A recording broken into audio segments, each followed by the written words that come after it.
ये सूत एक जाति है जो द्वापर युग में भगवान कृष्ण ने बनाई थी। सूत किसको जाति कैसे बनी?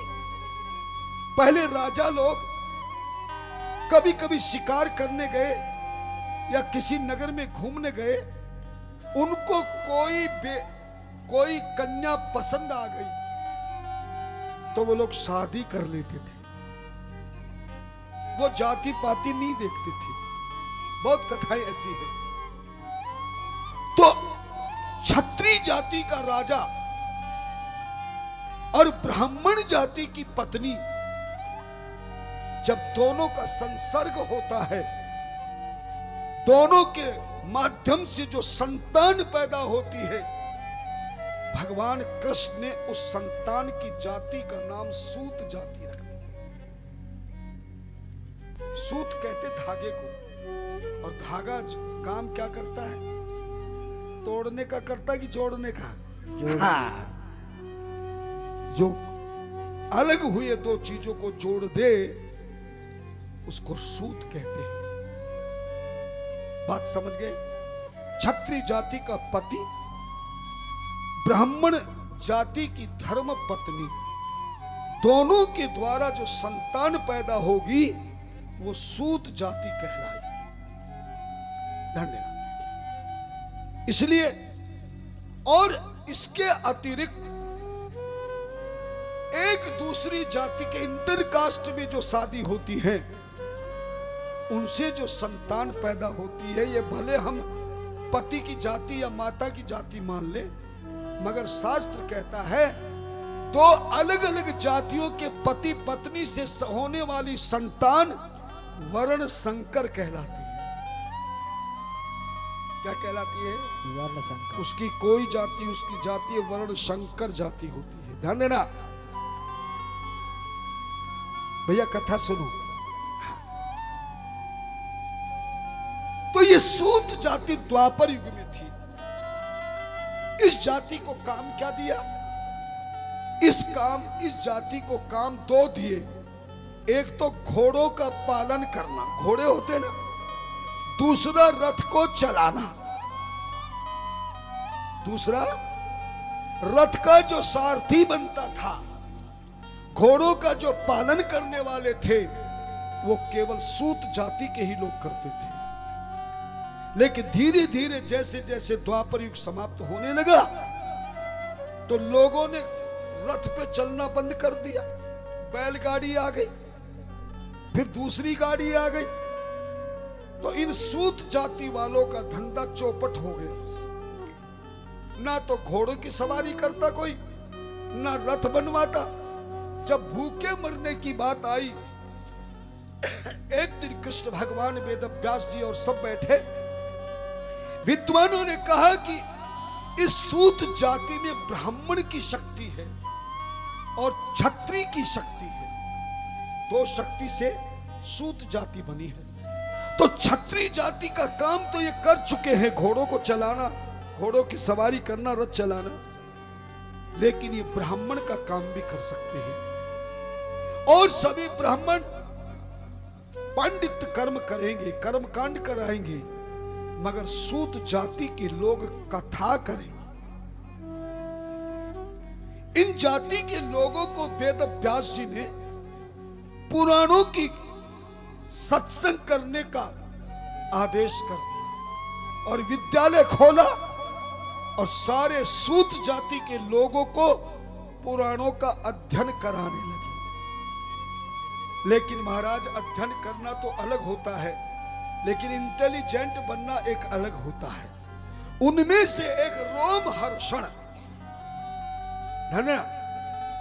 रोमहर्षण नाम का सूत बड़ा बुद्धिमान था, जिसको 18 पुराण कंठस्थ हो गई। और जैसे रोमहर्षण सूत को 18 पुराण कंठस्थ हुई, वेद व्यास जी ने उसे अपना परम शिष्य बना लिया। एक तो शिष्य होता है, एक परम शिष्य होता है।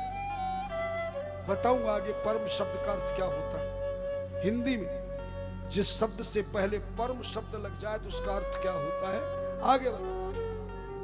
धनिरा तो परम शिष्य एक रोमहर्षण नाम के शिष्य सूत को बना लिया, जिसको पूरी 18 पुराणों की कंठस्थ कथा हो गई।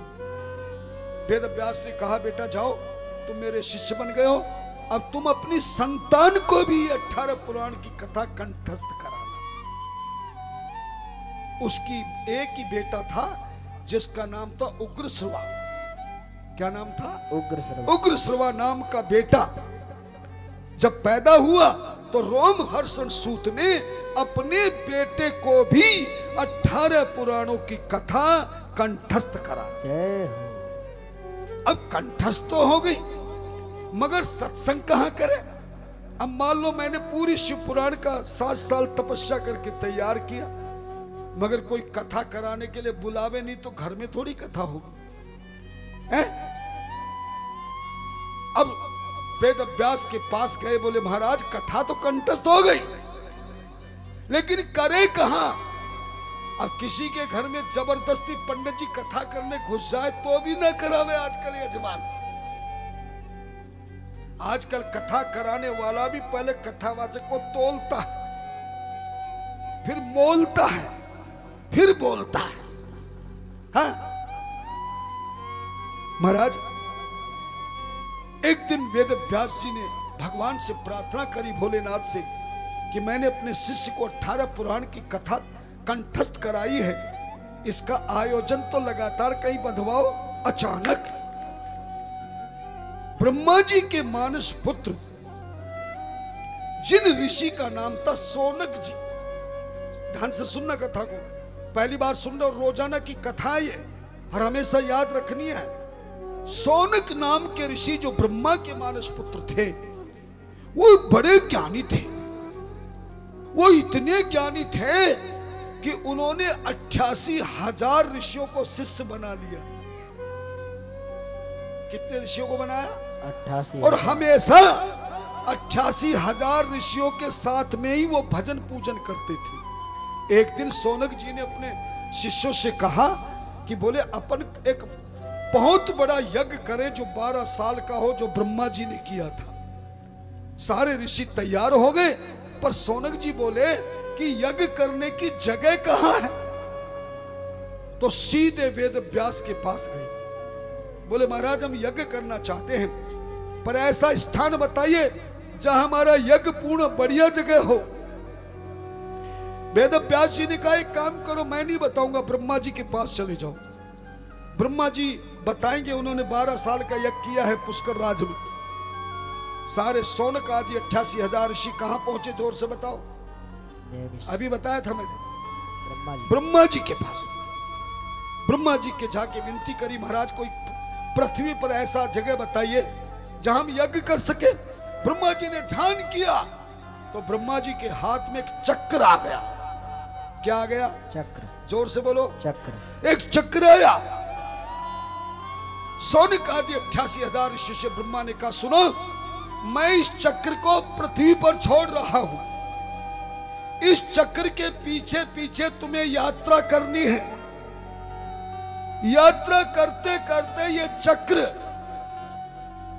में से एक कण, ना सुनने वाली बात, इस चक्र में से एक छोटा सा कण, और कण को धर्म भाषा में निमिष कहते हैं। सबसे छोटे कण को क्या कहते हैं? निमिष। एक निमिष गिर जाए तो वही ये चक्र अदृश्य हो जाएगा। जहां इसका कण गिरेगा, निमिष गिरेगा, वही ये चक्र अदृश्य हो जाएगा। उसी जगह पे तुम यज्ञ करना। ब्रह्मा के द्वारा दिए चक्र के पीछे पीछे सोनक आदि 88,000 चल दिए। चलते चलते कई वर्षों के बाद अचानक एक बीहड़ जंगल जहां विकराल एक बरका वृक्ष का वृक्ष है, वहां जाकर ही इस चक्र में से एक निमिष, एक कण पृथ्वी पर गिरा और चक्र समाप्त हो गया, अदृश्य हो गया, और उस जगह तालाब पानी का तुरंत तैयार हो गया। सोनक आदि 88,000 ऋषियों ने कहा कि इसी स्थान पर ही हम यज्ञ करेंगे। ऋषियों ने कहा यज्ञ तो करेंगे, पर इस जगह का नाम क्या होगा? तब ऋषि सोनक जी ने कहा, चूंकि चक्र का निमिष गिरा है और यह जंगल है, और जंगल को शास्त्र भाषा में आरण्य कहते हैं। जंगल को धर्म भाषा में क्या कहते हैं? आरण्य। तो निमिष और आरण्य दोनों को मिलाकर इस जगह का नाम नैमिषारण्य होगा। कुछ समझ में आ रहा ना? नैमिषारण्य कैसे बना, सूत जी कैसे? नैमिषारण्य उस स्थान को नाम दिया और वहीं पर 12 साल का यज्ञ करने लगे।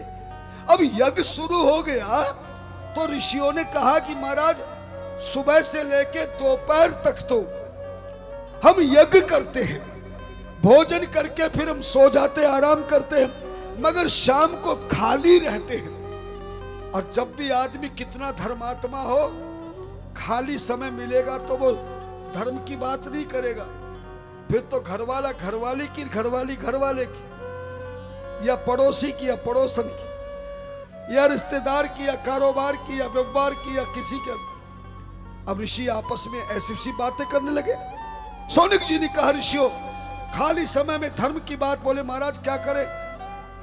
तब सारे ऋषि सोनक जी वेद व्यास जी के पास गए, बोले महाराज सुबह से मध्याह्न तक तो यज्ञ होता है, पर सायंकाल का समय हमारे लिए खाली जाता है। हमने सुना है कि आपका शिष्य रोमहर्षण सूत्र 18 पुराणों की कथा करता है, आप उनसे आज्ञा दीजिए ना, सुबह हम यज्ञ करेंगे और शाम के समय वो हमें पुराणों की कथा सुनाई। जरा ध्यान से सुनना, समय तो हो रहा, फिर भी आज की कथा पूरी करूंगा मैं, पर एक एक चीज सुना के जाऊंगा। सनातन धर्म हो तुम, हर चीज का ज्ञान होना चाहिए। रोमहर्षण को वेद व्यास ने बुलाया और आदेश दिया, जाओ नैमिषारण्य में मिट्टी की व्यास गद्दी बनाकर प्रतिदिन सायंकाल के समय 3 घंटा पुराणों की कथा सुनो। रोमहर्षण नाम का सूत जाकर व्यास गद्दी पर बैठे, पूजन किया, और इस तरह नैमिषारण्य में रोमहर्षण नाम का सूत ये पुराणों की कथा सुनाना प्रारंभ कर दिया। जय हो। अब आपके मन में एक बात आई होगी, अब रोमहर्षण ने अगर कथा सुनाई है तो सूत जी की जगह रोमहर्षण सूत जी क्यों नहीं कहते? जैसे तुलसीदास जी ने रामायण की तो तुलसी जी का नाम लिया, वेद व्यास ने किया तो वेद व्यास का नाम लिया। एक जरा सी बात और सुन ले, सुनाते सुनाते कई वर्ष बीत गए। उधर द्वापर युग में महाभारत का युद्ध प्रारंभ होने वाला था।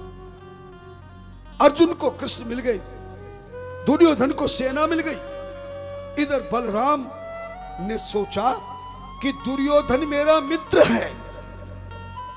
बलराम का मित्र कौन था? दुर्योधन।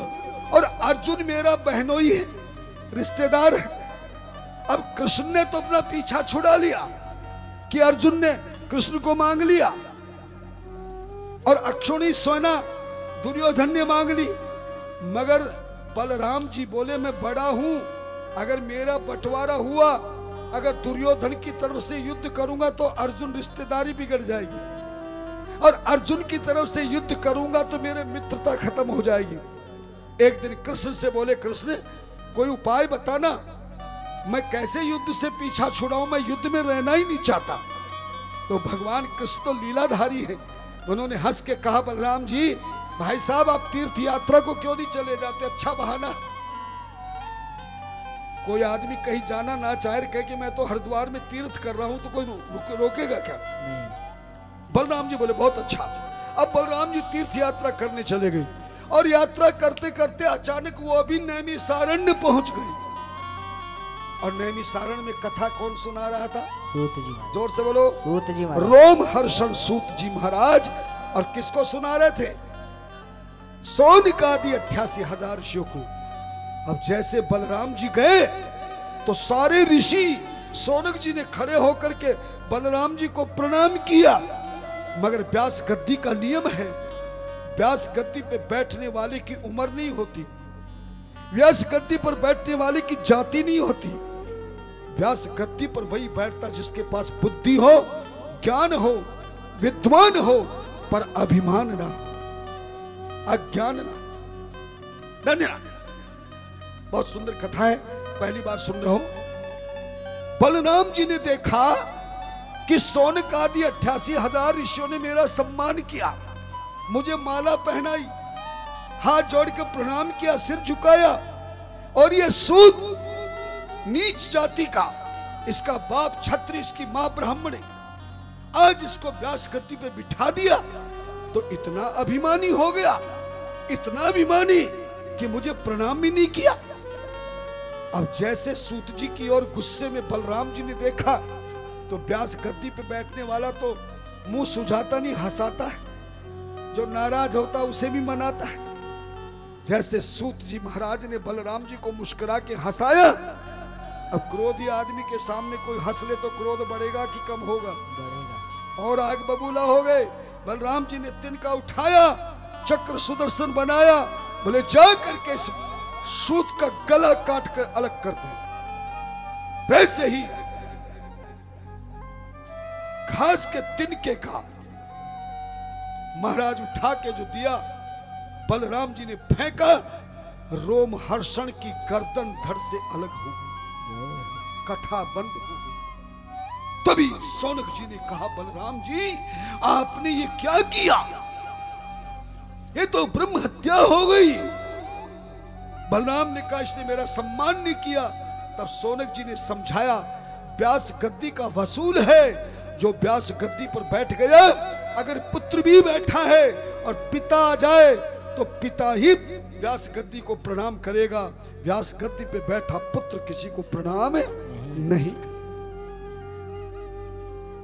सतगुरु भी आ जाए और शिष्य गुरु गद्दी पर बैठा हो तो सतगुरु को भी प्रणाम नहीं कर सकता, ऐसा नियम है, क्योंकि ये सबसे ऊंचा स्थान है। इस पे बैठने वाला गुरुओं का गुरु कहलाता है, विद्वानों का विद्वान कहलाता है। बड़े से बड़े विद्वान भी आकर के इस व्यास गद्दी को प्रणाम करते थे। अब तो बलराम जी घबरा गई, बोले मैं इस हत्या से कैसे बचूं? बोले सबसे पहले तो इसका संस्कार कराओ, और 1 महीने का पूरा संस्कार करा कि इसका जो बेटा है उग्रश्रवा, उसको व्यास गद्दी पे विराजमान करो, और तुम भी शिव पुराण की कथा सुनो, तब तुम पाप से मुक्त हो सकते। तब बलराम जी ने पूरे 1 महीने का संस्कार किया। धन्यरा बलराम जी ने रोम हर्षण का शरीर का उसके बेटे के हाथों से संस्कार करा के 1-1.25 महीने का जो संस्कार का कार्य होता पूरा किया। फिर कथा सुनी, उसके बाद निर्णय लिया गया। जब 18 पुराण सूत जी ने पूरा सुना दिया, तब ये पता नहीं कि अब हम किसका नाम ले, क्योंकि आदि पुराण तो रोम हर्षण ने सुनाई, आदि पुराण बेटे उग्रश्रवा ने सुनाई, अब उग्रश्रवा का नाम ले कि रोम हर्षण का। तब वेद व्यास ने कहा, बोले ना बाप का नाम लिखो ना बेटे का, केवल जाति के रूप में संबोधित कर दो। हैं? जैसे हम लोग तुलसीदास जी के लिए कहते गुसाई जी कहते हैं, है ना, गुसाई जी कहते हैं। जैसे वेद व्यास जी का कहते व्यास जी कहते हैं। इसी दिन से कथा सुनाने वाला सूत जी नेमिष, और जगह कौन सी है? नैमिषारण्य। उसी दिन से हर कथा में ये आने लगा कि एक बार नैमिषारण्य तीर्थ में शौनक आदि 88,000 ऋषियों ने पूछा, तब सूत जी महाराज बोले। बात समझ गई?